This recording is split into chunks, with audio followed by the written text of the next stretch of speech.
evening, football fans, and welcome to 3 and Out right here on iSports Radio, your direct feed for all that is sports. Well, what a weekend of football, right? Welcome, you guys. Come one, come all football fans from around the world, and I literally mean it, from around the world, because, well, we had ourselves a Berlin game today, but Golden West stayed perfect, 10-0, beating Fullerton 33-22 to lock up the Central League crown. What a season for Golden West in the 3C2A. Also, honestly, I think game of the year, man. Mount San Antonio outlasted number 2 Ventura.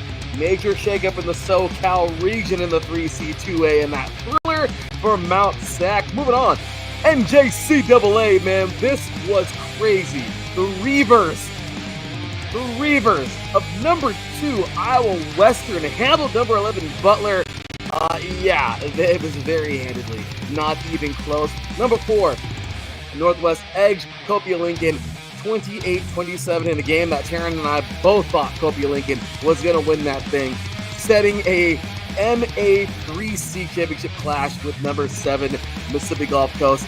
Fun times in the good old NJCAA. Also, meanwhile, in the NAIA, number 2 Kaiser stays unbeaten. Number 15 College of Idaho shocked number 8 Carroll. How about that, man? Number 5 Montana Tech kept its 10-0 streak alive.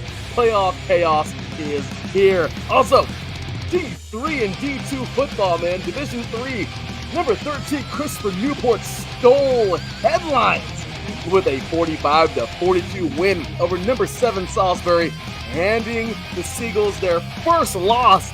Also, Mary Hardin Baylor, remember those guys, the Crusaders that we thought fell off a cliff? Well, they found themselves back on top, destroying Hardin Simmons. And remember those Wisconsin games talked about, River Falls and La Crosse? That was quite the one-sided, lopsided battle of the WEAC. Division 2, Findlay dominates Ashland. Minnesota State upsets Augustana. North Dakota State and South Dakota State, well, how did they do? One did good, the other one, upset alert. Hello, Coyotes. Who are you? We'll talk about them in just a little bit. Saturday Night Football disappointed because there was an upset, but whatever. Alabama wins this thing over LSU. And today, Berlin, Colts, Berlin, it is theirs. Plenty of great NFL games. Clean purple, dirty purple. What? Oh yeah, you are tuned in live now to 3 and Out, right here on iSports Radio, your direct feed for all that is sports. What's up, baby? How y'all doing, football fans? Yeah, we got a lot of things to get into today. And, while we... to do that, today we got ourselves a boy with us, man. Glad to have him here, the host of our volleyball show here on iSports Radio, Set Point, and of course my co-host for this show, 3 and Out, and of course our SoCal insider, ladies and gentlemen, Mr. Teran Rodriguez. So what's going on, brother? Good evening to you. How are you doing this fine Sunday? I'm doing good, Larry. Just got done watching most of the Rams and the Niners game, where the Rams, they're pretty much about to finish off the Niners. It's been that day for the Rams, and this is going to be a key win, barring no epic collapse. No, totally, man. The Rams found themselves today, but they got to keep themselves. That's kind of the goal. So big ups to the chat already, man. We appreciate you guys. Marcus Lowe's great in the chat. Adam Karnick 6-3 with Caleb Williams guiding the comeback. This man is very happy as a Bears fan. Is he? Is he or is he not? I don't know. Bear down. Bear down. Yeah. What up, y'all? Hey, how's everyone doing in the chat, man? We appreciate you guys all so very much, man. Yeah, we got ourselves to go. I can get me a brewski too. That sounds delicious. Well, he's gonna need some of that after the Niners. After this game right now. Yep. As I thought that was a pick. Okay, but anyway, before we get into that, you guys, we've had ourselves one crazy day in the NFL. Oh my gosh. So here we go, Teran. Here's what we're going to do. We are going to recap the day of the NFL really quick. Get that out there. Okay. Then take ourselves a break in the middle. And then that's my new structure for this show. And then get to the college stuff. And then finish off with our Sunday night and Monday night and even Thursday night preview. So Teran, we got a lot to get to in just 1 hour. You ready for this, man? I'm ready. Let's do it, Teran. All right, well, everybody around the country, man, it's NFL day, right? I mean, that's what it is. We're going to be getting to lots of great college stuff that I talked about in the introduction. But, Teran, what a week in the NFL. Let's go ahead and start things off. Week 10, man, has been something, right? Today, man, what a finish. The Colts 8-2 now. At last, the Falcons 3-6. 31-25 in overtime behind a monster game from Jonathan Taylor, 244 yards and 3 touchdowns, including the walk-off winner. Penix and London did their best. This team did all they could. Overall, man, it was just a for the shoe type of day and not a Dirty Birds type of day in Berlin. Yeah, the Colts needed this win in the worst way, just because if they lost this game, then that would have been pretty much a bad news bear situation. And the win actually helps them because you're about to see that they're about to have a strong vice grip in the division. Oh, they are. Crazy game for these guys, man. I mean, honestly, you couldn't want anything more for for these Colts right now after having so many good years. But man, crushing game there for the Falcons, man. How about, and this is what I can keep it rolling, man. Caleb Williams turned on the magic at Soldier Field today, throwing a TD to Rome Odunze and running in the game winner as the Bears, now 6-3, rallied late to beat the Giants 24 to 20. Sorry. Now Giants 2-8. Jackson Dart had 2 rushing touchdowns for New York, but Chicago's defense slammed the door in the final minutes. How about that game, man? Amazing comeback for Chicago. Don't now, but they are 6-3. That got a little bit close, and it sucks for the Giants because they have yet to win an away game.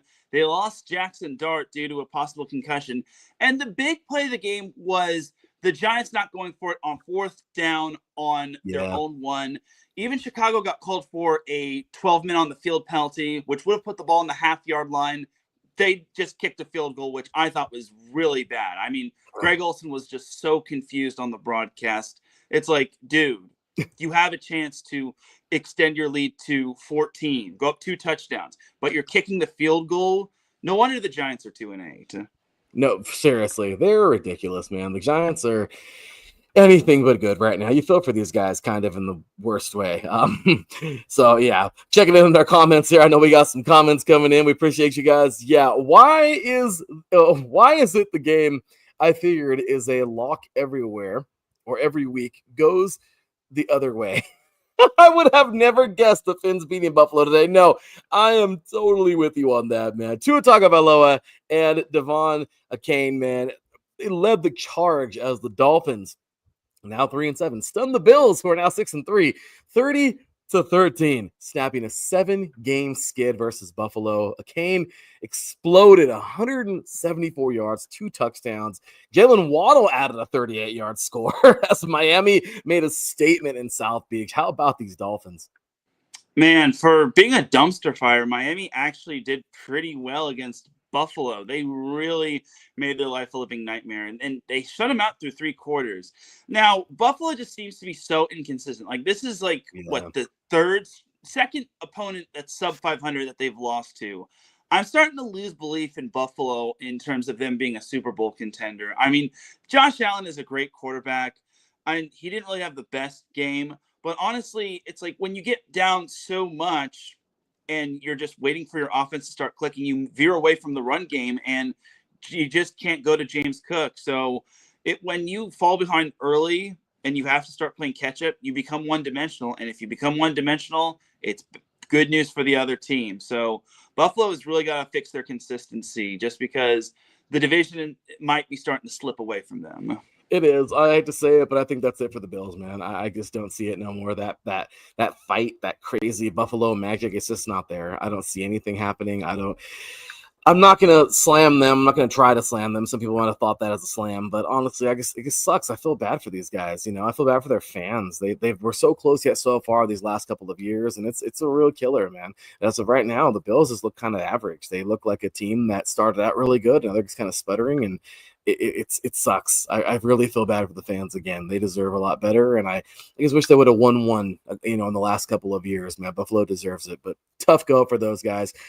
It sucks for you hate it for the Bills, but you love it for the Dolphins. Their season may be lost, but that one sure feels good, I'm sure. So Lamar Jackson notches his 100th career start with a W as the Ravens, now 4-5, took down the Vikings, also now 4-5, 27-19 in Minneapolis. It was dirty purple over clean purple today. Baltimore's defense forced 3 turnovers, and Mark Andrews hauled in a clutch TD while Derrick Henry pounded out tough yards to seal the game. Dirty purple prevails.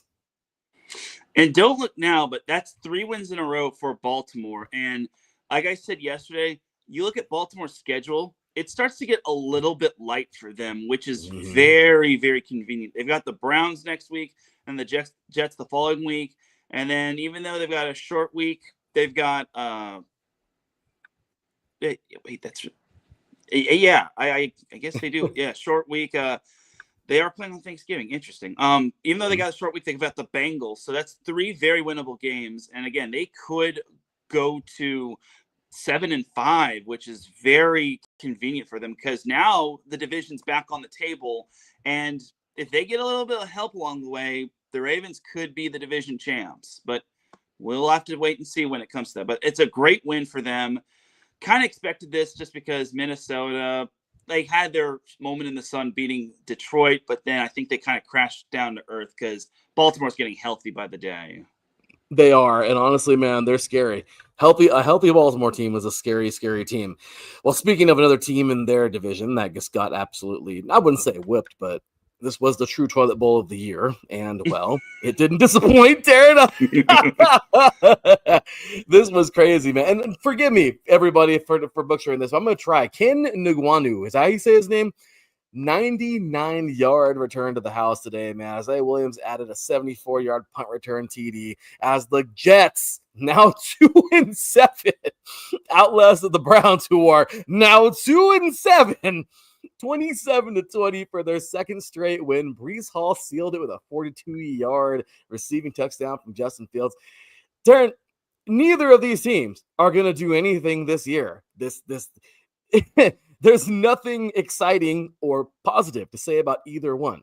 But I guess if we have to say something positive, the Jets looked like a football team versus a team that doesn't look like a football team, which the Jets are a team that usually doesn't look like a football team either. Is that all fair? Is that all fair to say? Yeah, like I said yesterday, if you watch this game, you probably received a stimulus check because this game was so painful. The Jets finally got their first home win while the Browns are still winless on the road, which that best describes both teams. So, I mean, there's nothing much more to say when it comes to this matchup. It's just good for the Jets. They won, but ugly, ugly fashion. Extremely ugly. What more do you say though about those guys? Probably not much more.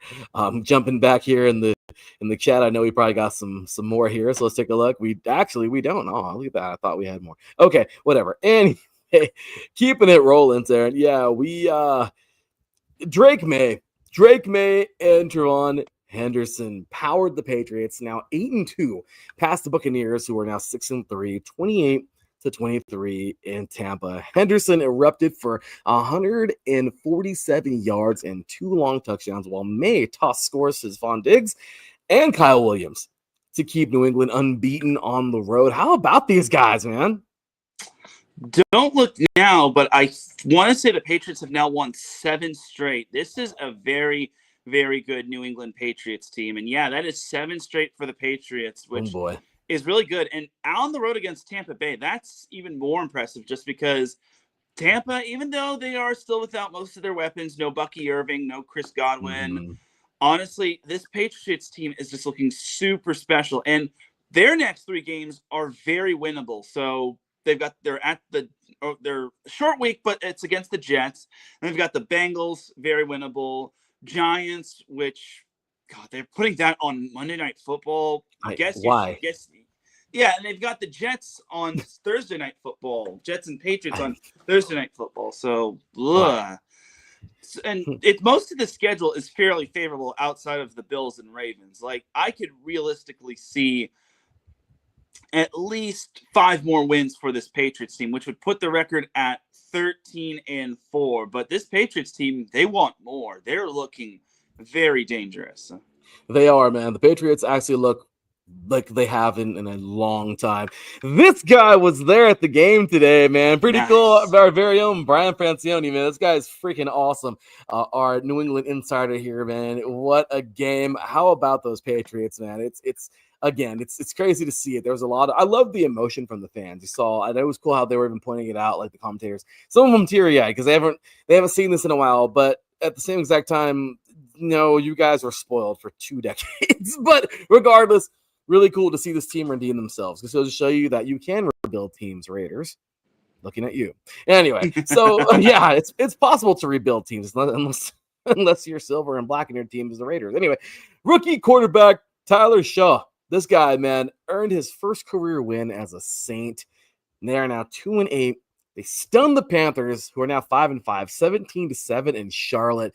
Shaw threw for 282 yards and 2 touchdowns, including a 62-yard strike to Chris Olave. While the Saints defense shut out Bryce Young after the first quarter. Hey, you know what? Again, there's a team who's going nowhere this year, the Saints. But you know what? It feels pretty good to get that win, I'm sure, right? Yeah, it's their first road win of the season. But, man, if you're the Panthers, you go from beating the Packers one week to now losing to the Saints in the next week. And that's just rough. They made Tyler Shuck of the Saints look like prime Drew Brees. And they made Chris Olave look, even though he only had 5 catches, they made him look like prime Michael Thomas, which you have to do a lot to make that happen. So that's just a very disappointing loss for the Panthers. And they could have had a good chance to gain ground on the NFC South lead, but they don't. So Tampa is still in a good position going forward, and this was a blown opportunity for the Panthers. Yeah, the Panthers fell off a cliff, man. I can't say that totally because they've had some good games this year. They're to be taken, I think, slightly serious moving forward. Bryce is starting to get it. This team is starting to gel a little bit. But yeah, today was definitely in reverse. But regardless, man, good game. It was still a fun game to watch. Yeah. How about this one, man? Backup quarterback Davis Mills led the Texans, who are now 4-5, back from a 19-point fourth quarter deficit to shock the Jaguars, who are now 5-4. 36-29. Mills threw 2 touchdowns and ran for the go-ahead score, while Sheldon Rankins sealed it with a scoop and score on Trevor Lawrence's late fumble. How about these guys, man? Oh, man. If you're Jacksonville, you got to be sick to your stomach because, number one, you lose ground on the Colts in the AFC South race. 2, you lose to General Davis Mills, part of a not-so-balanced game. And 3, you had a 19-point lead, and now you lose that. I thought the Jags were supposed to be known for making comebacks 3 years ago. But, man, props to the Texans, though. I mean, they keep what little playoff hope they have alive. I just don't understand how Jacksonville allows 26 unanswered points. I mean, it was one thing with the Giants allowing 33 points with the Broncos, but with a backup quarterback, dude. But again, props to the Texans. That's a good win for them. And if Texans play their cards right and they get CJ Stroud back soon, they could maybe make a push for the playoffs. They just might, Darren. They just might. And you know what? We'll take that, man. So, alrighty. Well, with that said, let's keep it pushing, man. Just roll on into our college deal here. And we got 3 games who are awaiting finals, which are going to be any minute now. Watching all 3 on the TV at the moment. Seahawks leading the Cardinals 44-22. Yeah, that one's pretty much over with a minute 18 to go. The Rams, even though the Niners have had somewhat of a little comeback in this game, it still doesn't matter. 42-26 with 2 minutes to go.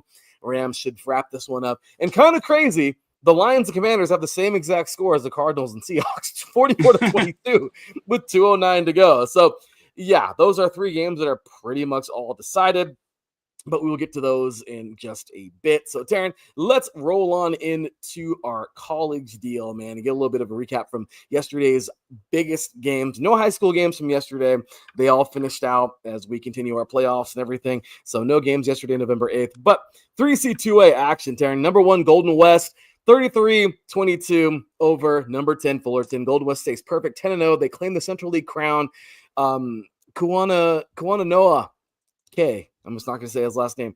Tossed 2 touchdowns. The Rustlers defense closed it out. They look strong at sure backfield. Darren, Golden West is the outright number 1. Absolutely, without a doubt. This team is just a wagon, in my opinion. This team is looking really strong, and I don't think there's a whole lot stopping this team. Like, this Golden West team is just incredible. Even when they faced a little adversity, this team just continues to just keep on trucking. And it's hard to, and you got to remember, Golden West missed the postseason. They were the first one out, and all the players were just disappointed. I think they took missing the postseason to heart, and they said, we're never going to allow this to happen again. And look at them. They're 10-0. They've got championships on their mind.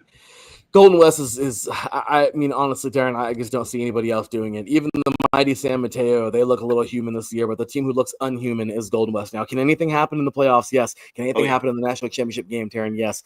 But right now, Golden West, I think they're running against history right now. I don't know how many titles they even have. I don't even know if they have any. But I do know something right now, Taryn. The Rustlers deserve this, and this is a very good football team. I'm so excited for them. I think that they have a great coach. They're led by some great captains. Taryn, the Rustlers deserve this championship. Yeah, they have a rich tradition, and they recruit well from the Huntington Beach area and all over the county. So Golden West, it's no surprise that Golden West continues to do really, really, really well. Yeah, it's incredible to see this team play the way they are. You hold them to a high standard, and you know what? That's what they've done all year long. So, all right, let's go ahead and just run through the rest of these here. Number 4, Mount San Antonio. What an upset! I mean, well, I guess you can call it an upset. They knocked off number 2 Ventura, 55-54. What a finish! The Mounties survive an instant classic over Ventura. Both offenses traded blows all night, but a late 2-point stop just gets it, man. They get it. They seals it for Mount Sac in a 1-point thriller. This is definitely going to be the number 2 team in the nation, or in the 3C2A. What a way to get that one done. And then we're just going to kind of just roll down the rest of these real quick, Taryn. Comment on any of these you'd like. Saddleback, number 6, Saddleback knocks off number 5, El Camino, 49-7. Statement win. Saddleback dominates, man. And they capture the Southern League title in Mission Viejo. Number 12, Modesto. They get a nice little victory here over number 14, Sequoias, 33-27. Pirates will take the Valley League crown. Number 11, Butte escapes Sierra, and they're unranked. The Roveners, they grind it out, man. They grab themselves the NorCal League title, but I'll tell you right now, man, that was one hell of a game from Sierra. Riverside, man, I'm proud of these guys. At least they're going to finish strong. They're in a bowl game, at least. Number 13, Riverside defeats San Diego Mesa 65-27. Tigers explode, man. They look pretty darn good. Caden Taylor, Dominique Gonzalez, they look good, man. Or Dominic Gonzalez, they look solid, at least, to close it out. Then you have Fresno defeating Reedley. These are just the other games that were like unranked, but we can get to those later on or whenever. But anyway, Taryn, any thoughts on any of those crazy games? We had a lot of high scoring. I'm just going to say, what happened with everybody? It seemed like there was no defense played with some of these games. Like, some teams were scoring like 50, 60. There was even one team that scored 99, which is like insane. Yeah, it's like, I know this is the last week of the regular season for some teams, and I know some teams don't have their playoff hopes are pretty much dashed. But why do you got to give up like so many points? It's like, no, I don't approve of that. Yeah, I hate that. That really bothers me. I hate that too. Giving up all these points. Play some defense, man. But overall, just some great games, man. The 3C2A was crazy. The crazy one for me though is Mount Sac winning that thing. Let's see how it looks now. The championship or the playoffs are going to be all lined up. We'll be ready to go, man. So, if you have nothing else for that term, we'll roll into the NJCAA. Sound good? Yeah, I mean, next game for 3C2A will be Monday, November 17th, when I guess Riverside and Fullerton will be playing one another. So we'll get a quick little break from the 3C2A, but then it'll resume on November 17th. Playoffs will start on Saturday, November 22nd. So I guess there's a little bit of a leak as we might be seeing El Camino mount Sac, but I can't fully confirm that. We'll Yeah, see. that's what it looks like on the website, at least right now. But yeah, like I said, at least we'll see Riverside in the bowl game. Pretty cool. They'll be facing old foes, Fullerton. I remember playing those guys back in the day. So pretty cool to see that revived there, man. Good old 3C2A action. So NJCAA coming your way, man. Reavers dominate. Number 2, Iowa Western handles number 11, Butler. Teran, you and I thought this was going to be a good game. It was not. 31-7 on the road. The Reavers defense shines as they move to 8-1. They strengthen their playoff control. They look amazing, dude. How about the Reavers? Absolutely insane win, impressive win. That was just a masterclass performance right there. It just a complete game right there. I just don't see I mean you don't really see that coming just because normally you would see like a great game between two good teams, but that was just a dominating effort. This masterclass, just complete game win.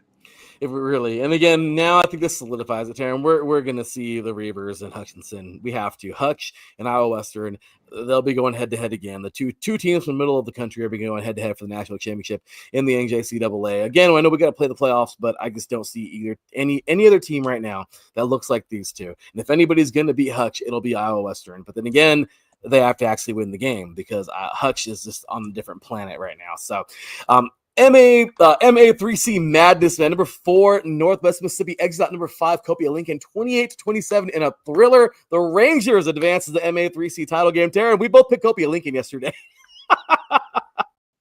How about that? That was kind of our bad, but a great win, great game overall. First and foremost, great game overall. But Northwest Mississippi, this is kind of one of those close matches. This is one of those 50-50 games just because it's a semifinal game.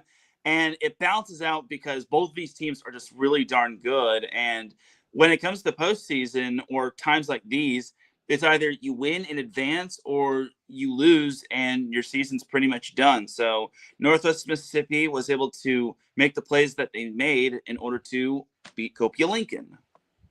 Solid game, man. Again, I mean, both teams, we're going to see where they end up for next week. But, dude, that was something else, man. So I'm just going to run through some of the rest of these and just kind of get these out of the way. But, yeah, so solid game there. Bulldogs bring it. Number 7, Mississippi Gulf Coast, they take out East Mississippi. Number 9, East Mississippi, 45-24 in the MAC. The MA3C finals are set. Northwest Mississippi and Mississippi Gulf Coast. This should be fun coming up. Survive and advance, right? Number 6, Georgia Military. Taryn, this was homecoming. Remember, we talked about this yesterday versus Lackawanna. Well, this one up in Scranton, Pennsylvania was a good game. The Bulldogs, man, they came to play, but I think Lackawanna came to play a little more, even though the Bulldogs won, which is kind of crazy to say that. But Lackawanna's not even freaking ranked.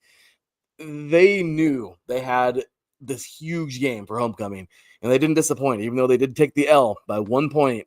What a crazy game, man. The Bulldogs, they'll hold out the Falcons on the road to hit 10 wins on the season, but you cannot not give Lackawanna their flowers. What a game for homecoming.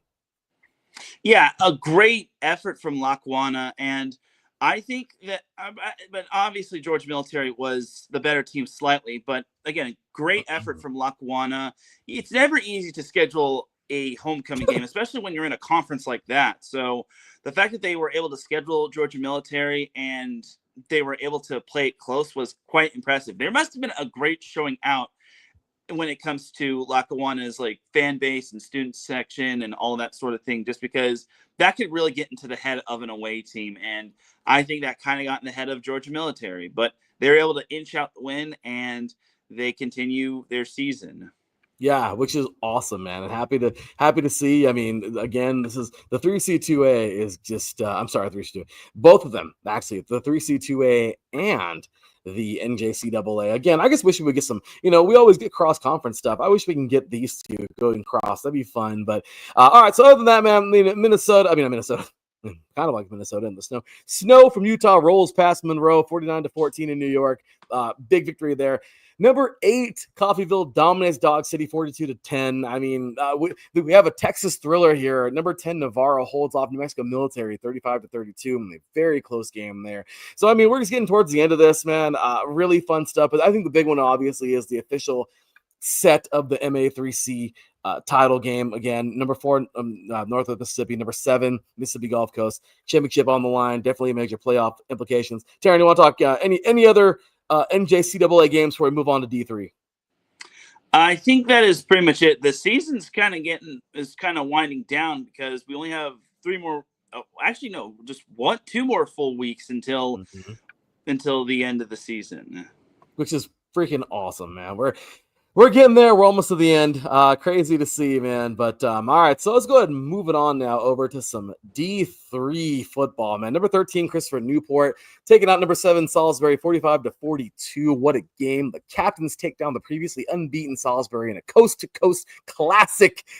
Quarterback Tyler Nelson throws for 4 touchdowns, and Christopher Newport 9-0 now clinches the C2C title. And hands the Seagulls their first loss. Dude, that is freaking awesome for Christopher Newport.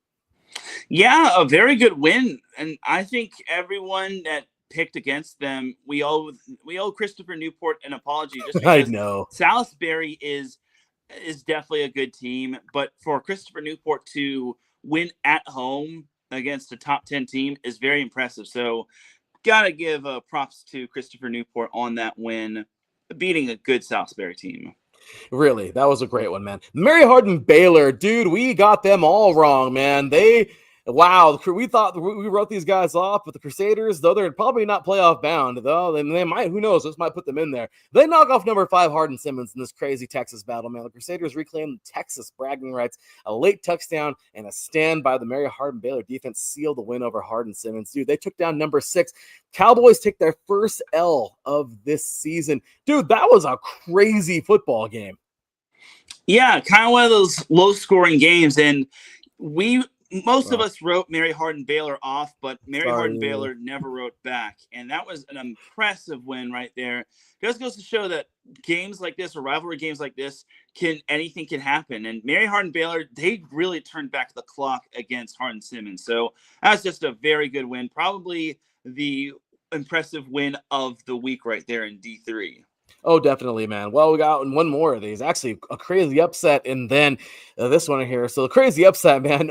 Ohio Northern takes out number 22, Baldwin Wallace, 30-28. Upset in the OAC. Ohio Northern stuns Baldwin Wallace with a last-minute drive to win 38-28. The Polar Bears refuse to quit and shake up the top 25 race. Go Polar Bears! How about that one, Teran? Yeah, those are some good matchups. A lot of good results, good impressive wins right there. And I personally think that was some of them I didn't see coming. And personally, I think that they were impressive and they were just a good win and good wins for those teams. And I just was surprised by some of these results. Like Ohio Northern, I kind of didn't see that one coming. I also didn't see Wisconsin River Falls just blowing the doors off of La Crosse. I thought it was going to be La Crosse pulling off the upset, but I guess when it comes to with those Wisconsin matchups, it's like a box of chocolates. You just never know what you're going to get out of them. Quoting the great Forrest Gump, yes, sir. 41 it really is, man. Number 8, River Falls knocks off number 9, La Crosse, 41-7. Statement win in the WEAC. River Falls Falcons dominate rival La Crosse behind quarterback Cole Myers, and a stingy defense, man. River Falls takes control of the conference race for sure. That was a lot of fun, and yeah, man. Division 3 never disappoints. As we transition now on over into Division 2, because there were some crazy ones. Number 14, Findlay, they knock off number 15, Ashland. Defensive domination here. Findlay clamps down on Ashland in the top 15 showdown, holding the Eagles to just a field goal. Oilers improved to 10-0, and they eye a playoff seeding. We have number 19, Minnesota State, defeating number 8, Augustana. Crazy game there, 45-21. Upset in the NSIC. Minnesota State stuns previously unbeaten Augustana behind quarterback Trey Dunham's 3 passes. The Mavericks make a loud playoff statement. And another upset, Chadron State.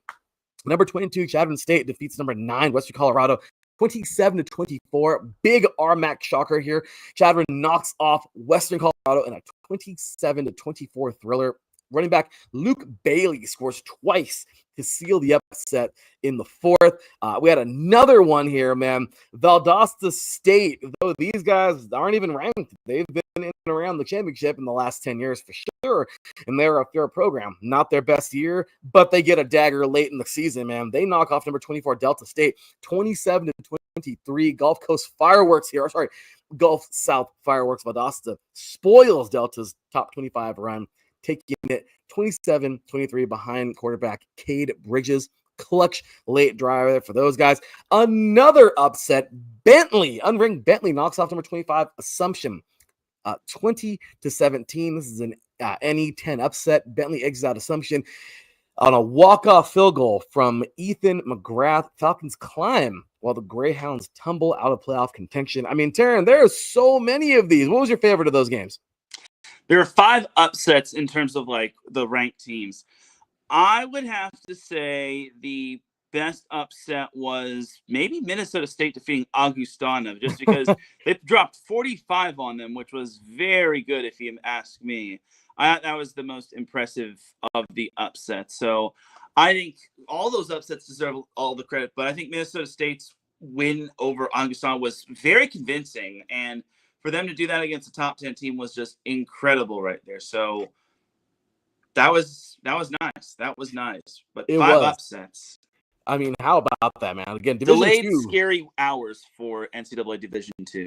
Oh, seriously, dude. I mean, Division 2 is true. Division 2 sometimes gets a little sleepy because I feel like there's not always a lot of ranked unranked, and sometimes that's the sleepiest of all the divisions. And then, of course, you got Ferris State at the top is dominating right now, and but this week, man, definitely a lot of upsets late in the season too, kind of shaking up the playoff race. So really cool with that, man. So we'll go ahead and move on to NAIA. We'll take a quick break, Teran, and then we'll come on back. Those finals, by the way, those scores did go final already from the NFL. Yep. Thank God. Those games were horrible. So, yeah, there were exactly the scores that we said they were. So, Seahawks, Rams, and Lions. Congrats. We'll get to those recaps in a few minutes. But moving forward, Darren, a little bit of NAIA action for us before we close out and do a commercial break. Number 2, Kaiser, man. They get it done over number 14, Southeastern. 34-23. Florida Fireworks, man. These guys, Kaiser Seahawks stay perfect. They hold off number 14, Southeastern behind running back Jaden Miller's 3-touchdown performance. Crazy, man. The Seahawks extend their Sun Conference reign. These guys look amazing. Number 15, College of Idaho. They knock off number 8, Carroll. 36-13. Frontier shocker. Domination in Helena, man. Behind quarterback Andy Peters. The Yotes seize control of the conference and make a playoff statement there. We have, let's see here, any other ones that were kind of crazy? Yeah, Montana State knocking off Dixon. That was a beat down 31-7. Really nothing crazy here going forward. I mean, I don't know if I didn't see any other upsets or anything, but I will say, Teran, that was the big one, man. I mean, College of Idaho getting that big victory was a big one, man. Any other games you like to talk about for the NAIA or any recaps of those ones? I was impressed with Ottawa of Arizona, or OAS, or Ottawa of Arizona, just because I thought they were kind of going to have a letdown spot against Texas Wiseland, but they were able to survive against them. So Ottawa of Arizona is looking pretty darn good, if you ask me. But that Carroll win, or College of Idaho win over Carroll, was very convincing. Yeah. Just, again, dropping 36 on a top 10 team while holding them to only 13, which is very impressive. It was something, man. Really cool to see that. I mean, again, you see, Carroll has been a team that we've been talking about for years here. And I mean, obviously they've been very dominant, but yeah, man, seeing that loss yesterday, it doesn't make you rethink anything. It just lets you know how tough the competition is, And again, the NAIA is a special. I love the NAIA. It's something that I guess I don't know. I feel like it's a little more pure than Division One. What do you call it? Division One in the NCAA, obviously. But great football, man. Love it. Certainly some good ones there. Again, Grandview dominating. We see those teams at the top: Benedictine, Morningside, Kaiser. Obviously, they're going to be there. We're gonna see them probably in the Final Four. But as of right now, it's really cool seeing these other teams and who could possibly join those teams. At that point, we don't know, but big victory there. Also, there was another upset I forgot to mention. Number 18, McPherson, they fall to Kansas Westland, 20-17 upset in in Salina. Kansas Westland stuns number 18 McPherson with a late field goal to seal it. Huge KCAC shakeup down the stretch right now. So really cool stuff there for the NAIA. And again, we'll keep on keeping you posted for all these great things. We're getting close to playoffs. We're getting close to all kinds of cool stuff, guys. So, all right. Well, as you can see, it's getting a little dim and dark. So we're going to get some lights turned on right now. Take ourselves a quick break. When we come back, we're going to recap these games that just went final in the NFL for the day. These last three, we're going to get you to the FCS and the FBS. And then, of course, preview a little bit of Sunday and Monday night and Thursday night football. You are watching 3 and Out right here on IE Sports Radio. Your direct feed for all that sports. Will be right back after this.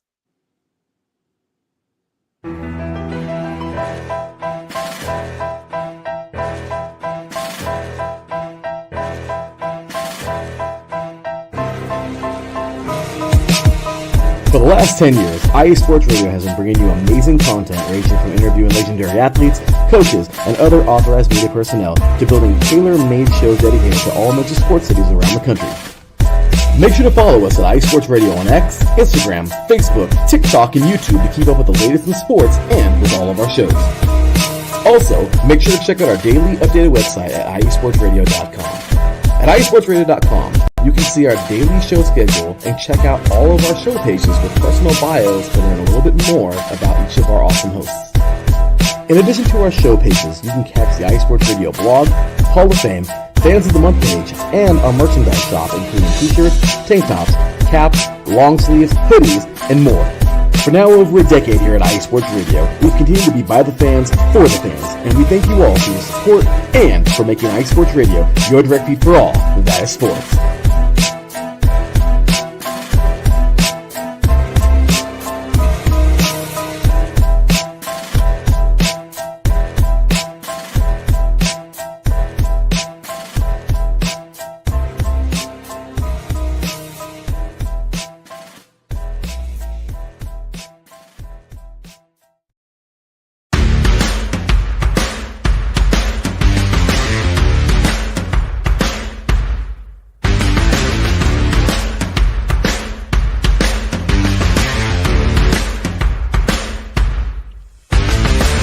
IE Sports Radio fans, this show is brought to you by Planet Jerky Premium Brisket Beef Jerky.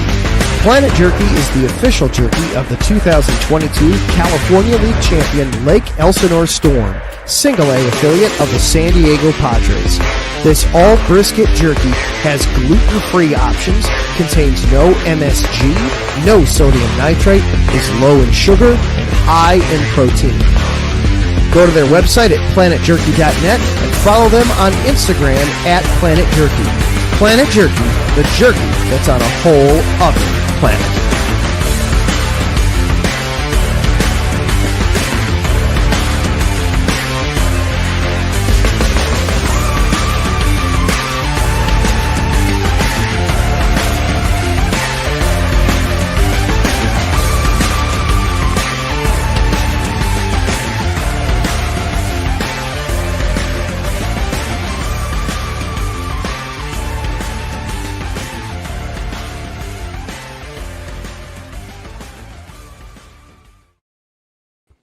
Welcome back to 3 and Out right here on IE Sports Radio, your direct feed for all that is sports. Yeah, we got some lights on in here. That's right. Yep. Damn you, daylight saving time. It's all right. It's all right, Teran. So again, those 3 games just went final. We'll get to those in just a few moments. But Teran, we got a little bit of FCS to get to, man, because, well, the FCS was kind of different this week, kind of, right? Number 1, North Dakota State survives in Grand Forks, and I'm talking about survives. They had a late creeper here, from or late keeper, sorry, from Cole Payton. They seal a 15-10 win over number 15 North Dakota. Dude, that was one hell of a game, man. The Bison stay perfect, but just barely over the Fighting Hawks. However, we can't say the same thing for their rivals as well. I mean, this is crazy. Number 25 South Dakota upsets number 9 South Dakota State 24-17 behind LJ Phillips Jr. 168-2. I mean, that's crazy, man. Stats there for the day, but a poised quarterback play from Aiden Bauman. I mean, what a crazy couple of games. So, Teran, the 4 Dakota teams go at it, and we get one upset. Yeah, this was the Battle of the Dakotas. I mean, North Dakota State barely survived, and then South Dakota upset South Dakota State, which was incredible right there. So, nice little football from the FCSF, which you always love to see. I mean, when it comes to the FCS, these Midwest schools always seem to never disappoint. I mean, I did not see that. You and I both thought that the Yeah. two older brothers would win there, but no. I mean, it's just I'm telling you, those 4 schools, man, I love it. In hockey, you get some good games. I mean, in football, I mean, it's awesome. So, number 18 Lamar knocks off number 14 Southeastern Louisiana 14-12. Big plays from Robert Coleman and Major Bowden. Defense gets this thing done here in the end. You have some other things. The Ice Castle is rocking. Number 22 Youngstown State, they upset number 16 Southern Illinois 46-38. Crazy stuff right there for these guys, man. Brungard accounts for 6 touchdowns. Gilbert rips 149 yards in that day or yesterday. Amazing, massive shocker here. New Hampshire, they take down number 6 Monmouth 34-13. Crazy day for them. We get number 8 Villanova. They take down Towson in what could have been a big game there, but turned out to be one of the better games of the day. Not an upset, but a ranked showcase there. Good game there. So crazy. I mean, you see Davidson upset number 23 Presbyterian 14-13. You get the Grizzlies of Montana. They hold off a very, very, very hell-bent team on winning this game. They were so close. Eastern Washington, man. I don't know if they played on that red turf or not, but the Grizzlies had quite the fight on their hands as they edge out the Eagles of Eastern Washington 29-24. And then Bobcat Blitz, man, number 3 Montana State overwhelms Weber State 66-14. Yeah, Jordan Davis and the ground unit run wild in that game. Teran, how about any of those FCS games? Yeah, the impressive one was New Hampshire beating number 6 Monmouth by that score, 34-13. Very, very, very good win. And oh, man, the Montana Eastern Washington game. So Eastern Washington was on its final drive, and there was like a few seconds left. I think there was like 5 seconds left, and they had no timeouts. So their quarterback was about to spike it to stop the clock. But unfortunately, he fumbled the spike, and I think Eastern Washington recovered, but all the time ran out. So that's got to be the worst way to lose a game. It's almost like faking a spike and then throwing it into the end zone for a pick, or just getting your spike intercepted, which is a thing. Dude, yeah, which is crazy. That's happened in the past. But yeah, dude, I mean, just chaos here in the FCS, man. I mean, what a kick in the pants, man. For those games there. But yeah, I just can't get over the North Dakota or the South Dakota Coyotes victory, man, over South Dakota State. Big stuff there for those guys, man. Definitely some great stuff there in the FCS. Moving on to the FBS now, Teran, the major, if you will. Ranked on ranked goodies here for the most part, but we got to talk about the first one. Sunday or Saturday Night Football, man, that lived up to the hype in Tuscaloosa. Number 4 Alabama, they locked down unranked LSU 20-9 in a defensive clinic at Bryant Denny. Overall, man, LSU showed up, but did they? I mean, I guess it lived up to the hype because it was a fun game when you see those 2 jerseys on the field against one another. But I don't know. I think it could have been a little bit closer. I think overall, Alabama gets overwhelmed them. What do you think? Yeah, Alabama's defense was just on one. It got so bad for LSU for Garrett Nussmeier. He actually got benched, which really sucks. But That just goes to show that Alabama, I hate to have to say this, but Alabama is indeed back. Everyone thought that Alabama was gone just because Nick Saban stepped down, but Alabama is back. And even though this was pretty, I wouldn't say an ugly game, it was just a defensive masterclass because they held LSU to no touchdowns. And sometimes 20 points is enough when it comes to the SEC. Yeah. It is. It really is. And that was a crazy one, man. Number 9, Oregon exits out number 20, Iowa, 18-16 in a grinder. Noah Whittington, man, 118 yards on the ground. Ducks defense holds well, man. Dallin Vanham, I believe is how you say his name. TD put the Hawkeyes in striking distance, but no cigar for those guys. Rough go for those guys, man. The Ducks, though, they seal this one. And the Ducks keep their college football playoff hopes and Big Ten championship hopes alive, especially in those ugly conditions. I think it was like raining over there, and Oregon was able to survive on the road against a very good Iowa team. And that's something you got to do, because when you play Iowa, you're either getting an ugly game in terms of weather, or you're getting an ugly game in terms of like their defense versus your offense. So Oregon grinds that one out. But Iowa's now in a sticky situation because they got to win next week against USC to keep any sort of hope of the college football playoff. But Iowa will have to go out to USC, while Oregon, they still pretty much control their own destiny, just because they're not a lock for the Big Ten championship, but they still have a chance. I mean, their last 3 games are against Minnesota, SC, both at home, and then they're at Washington. So we'll have to wait and see when it comes to Oregon. We will. And, well, speaking of Washington, we're going to go run through a couple of upsets really quick. Man, Wisconsin knocks off number 23 Washington 13-10. The Badgers defense owns the second half. I mean, just crazy, man. Gavin Atuka churns through yards to selt it away, man. Get it done. Just horrible game for Washington, but good game there for the Badgers. Nice to see them get a nice ranked victory there. I just seen Dan put in our chat on band that's their first ranked victory for like the last couple of years, so that's crazy. Cal shocks number 15 Louisville 29-26 in overtime. That's crazy. Saga Tatule, I don't know how to picture his name there, but dials it up, man, gets it done. Jay Michael Seuss, this guy just gets it done too. Unstoppable for these guys. The Bears steal it on the road over Louisville. Wake Forest, they stun number 14 Virginia 16-9 in Charlottesville. The Deacs clamp down in the 4th and flip the ACC race script. Number 3 Texas A&M stays perfect 38-17 over number 22 Mizzou. Marcel Reed looked pretty darn good. 221 for 2 touchdowns there. Kevin Conception pops off a pop score, and the Aggies just get it done there, man.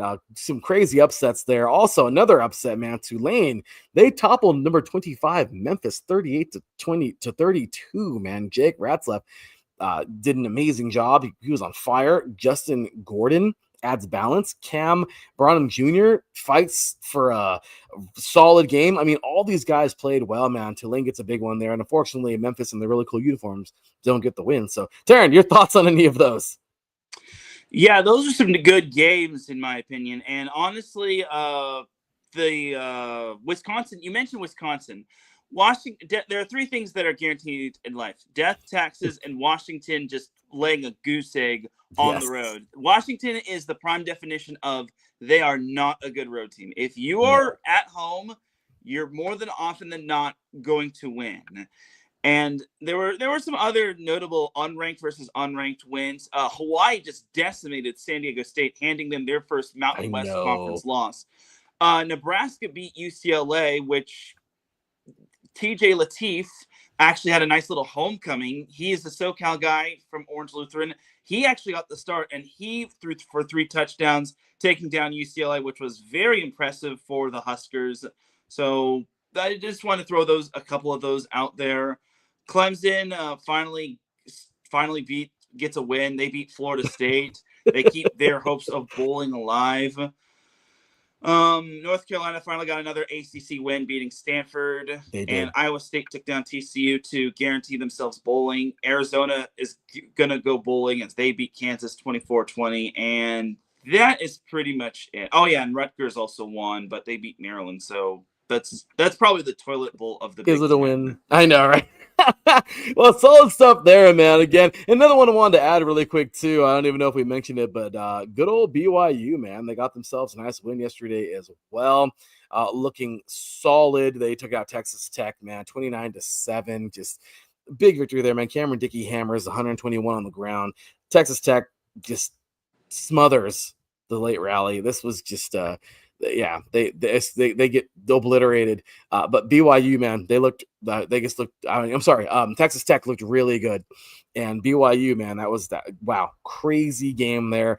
And then, of course, what I wanted to add, number 10, Notre Dame, they blast Navy 49-10 in the snow. CJ Carr, 3 touchdowns. Micah Fields here. Now 97 receiving as the Irish stay hot before the playoff stretch. That's a significant game for those guys. So big games there for these teams, man. Just looking forward here. So, all right, Teran, let's go ahead and get back to the NFL and get these recaps of some of these crazy games before we're out of here tonight, man. Get you all over to Set Point here on IE Sports Radio. So, all right, Teran, those 3 games, as we just talked about, went final. Again, I said thank God because they were horrible games. So much happier now that they're over. But let's go ahead and start off with Arizona and Seattle. So the Seahawks, now 7-2, explode early and never looked back, crushing the Cardinals, who are now 3-6, 44-22 at Lumen Field. Sam Darnold threw for 43 yards. He threw a 43-yard touchdown. Sorry, to Jackson Smith-Njigba. It's in today's game. Zach Carbonet ran one in, and Demarcus Lawrence scored 2 defensive touchdowns. Knight and Demarcus Lawrence both did the same exact thing on different drives. Knight gets in, tips the ball to Marcus Lawrence. How does that happen? That should be some kind of defensive stat. Like, that's hilarious. But they dominate the first half. Arizona had no answers, dude. I think it's time to move away from Murray. What do you think, man? Well, Cardinals didn't even start Kyler Murray. He's on IR, but they're starting Jacoby Brissett. But let's be honest, Cardinals they were going to lose. Seattle's a really good team. Arizona's on a short week, so shorter week. I mean, it's not as short as Seattle's. But bottom line is that Seattle is the real deal. This is a really good Seattle team. Defensively, they play sound and solid. Offensively, Sam Darnold didn't even need to do much, and they were able to just get the job done. And they're just trucking everybody. I mean, they pretty much just blew. This game was over by the halftime. It was 38-7. Seattle pretty much just dominated, and they just pretty much put themselves on cruise control, which was ideal for them. Yeah, it was a jacked up one-sided game for sure.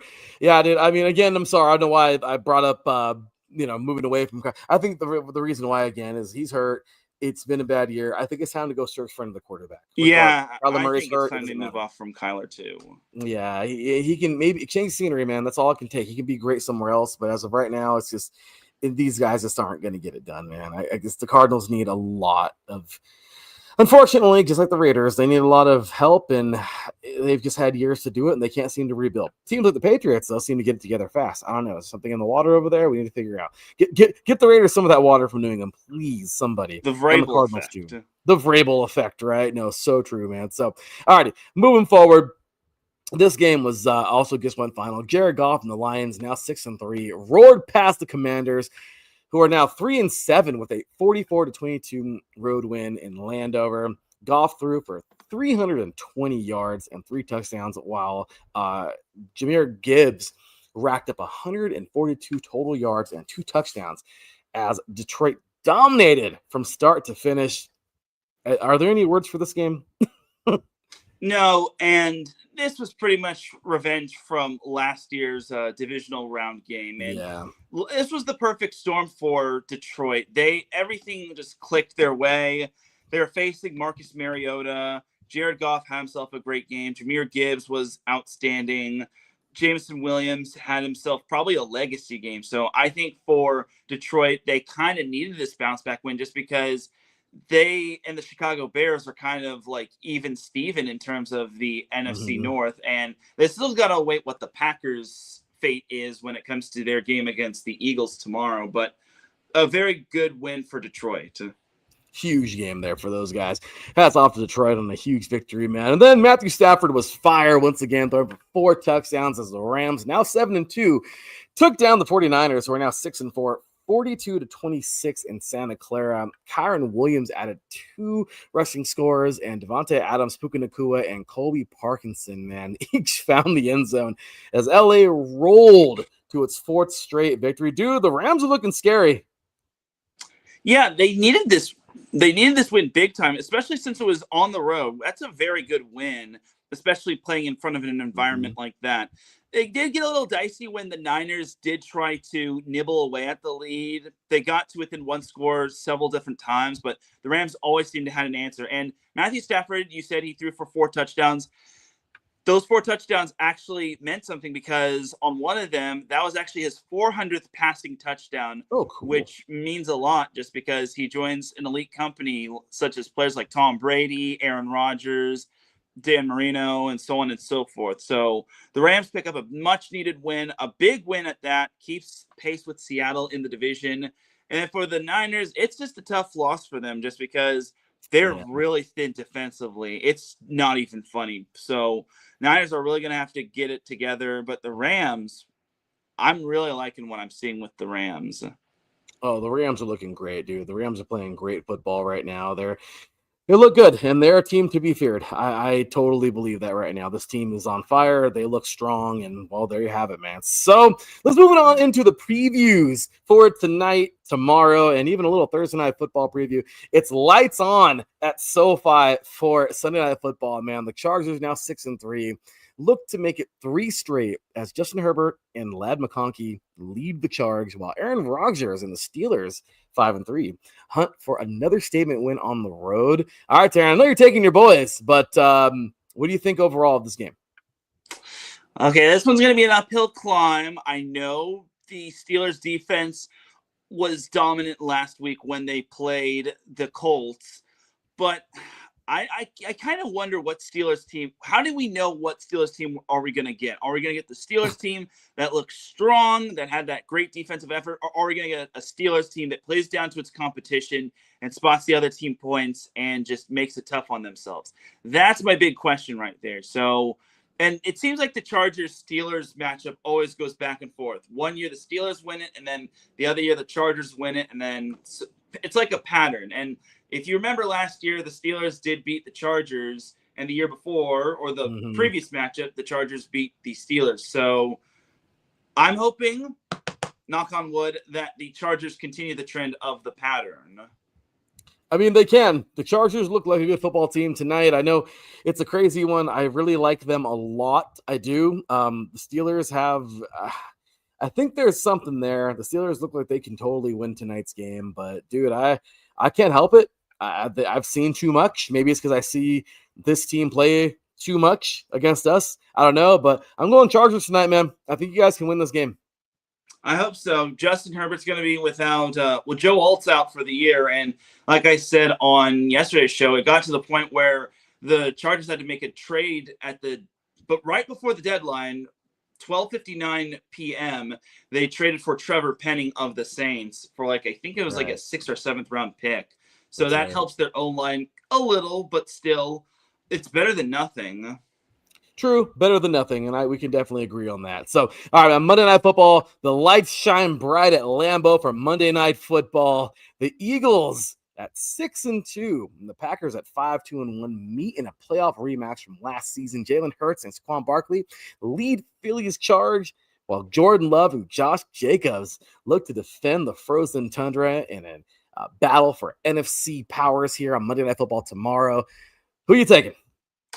Man, this one's going to be pretty good. I'm going to say the Eagles. This is a rematch of last year's divisional matchup, and I expect the Packers to come with a lot of motivation. That being said, I think the Eagles will inch out this game. I think the Eagles will probably squeak out the win just because they've got the weapons to do so. They've obviously got the tush push. I think it'll be close, though, but expect Green Bay to try to control the clock and trying to make sure that Saquon and Jalen Hurts don't get their way. It'll be a good football game, but overall, I can't argue. I think, the Eagles will pull this one out, but just barely. It's going to be a really fun game, man. So, all right, and then for fun, man, hey, today we saw a crazy game for the AFC East, man. The Patriots is looking great.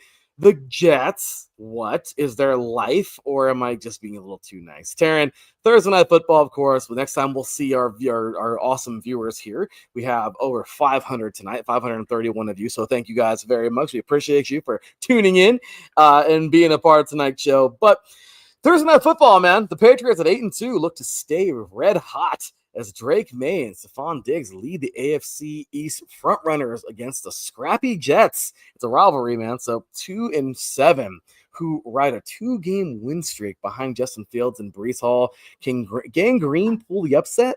Or will the Patriots roll on to 9-2? That's the first time they've been that high in a long time. So, Teran, what you think? I think the Patriots win, but it's going to be close. I mean, you look at the Thursday night divisional matchups, it always seems to have a wacky result, kind of like what we had with the Raiders and the Broncos being that wasn't a close wacky result. So I think the Patriots will get the win, but it'll be close. I feel the Jets are starting to get some momentum, but that being said, the Patriots are for real, and they can only play the teams on their schedule. I know they haven't really beaten the best of teams. I know they do have the win over Buffalo, but you can only play the teams on your schedule. So give me the Patriots to win. I'm right there with you, Teran. I'm going Patriots all day. I think this is the better team, and we're just going to see what these guys can do overall, running down the stretch. We're going to see how good this football team can be. They're going to be tested. Let's see if these Pats can dig up some old memories that weren't so long ago for these Patriot fans. All right, so Teran, that's going to do it for tonight, man. But we are going to end off in style, man. So we got some fun stuff in high school football coming up, man. The Division I CIF bracket is here, ready and locked and loaded, man. Modern day, I mean, we talked all about it, man. Bosco, I mean, the travesty that is the Max Preps #1 right now, taking on #3, not happening, IMG Academy and St. Francis Academy. We talked all about that yesterday and that nonsense. Again, just don't agree with it. I do believe as Teran said, their strength schedule needs to be altered. Bosco or Mater Dei needs to be #1. Grayson, they're amazing. Best public school in the country right now, but they're just playing regional talent. So overall, when it comes down to it, Teran and I both agree, Mater Dei and St. John Bosco, especially going through the gauntlet that is the Trinity League, and then playing these crazy games in the CIF Open. One of them needs to be #1, especially if whoever wins the Open, I believe, and state this year. Obviously, because one of them's going to go to state, probably win it.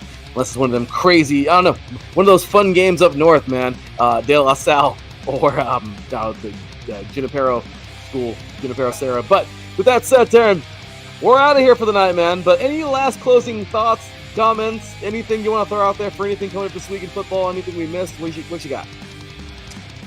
Well, I mentioned that Hawaii just blew the doors off of San Diego State. That Mountain West Conference is getting pretty legit, and to keep an eye out for some of the non-Power 5 conferences, because the next best conference will probably get you into the college football playoffs. So whether it's the AAC, whether it's the Mountain West, or any of that sort, keep an eye on the non-Power 5 conferences in the FBS. Without a doubt, dude. We got ourselves some great games coming up all throughout the next couple of weeks. November's here, man. We have some fun. November is a fun month because we get the 3C2A playoffs starting. The NJCAA playoffs are starting. High school playoffs around the country are starting all right now, or they're a weekend depending. We're getting the NAIA playoffs getting ready they're shaping up right now. They're getting ready to start. D3 and D2 playoffs getting ready to start. They have like one more week left or whatever, but they're getting ready to be shaped up and starting. The FCS bracket getting ready to start. The FBS, well, we're having fun there, man, with all these crazy games at top of the country. We're going to see coming up Thanksgiving, man. We're going to have some fun. Thank you to Glenn Ritter, by the way, man, jumping on in here today. And all of our awesome guests, man. Marcus Lowe's great. Adam Karnick, Brian Francione, Glenn Ritter. For my boy, Teran Rodriguez. For me, your boy, Larry B. We will see you Saturday morning. It's going to be a lot of fun. Until then, y'all, take care. And as always, God bless. Peace. Peace.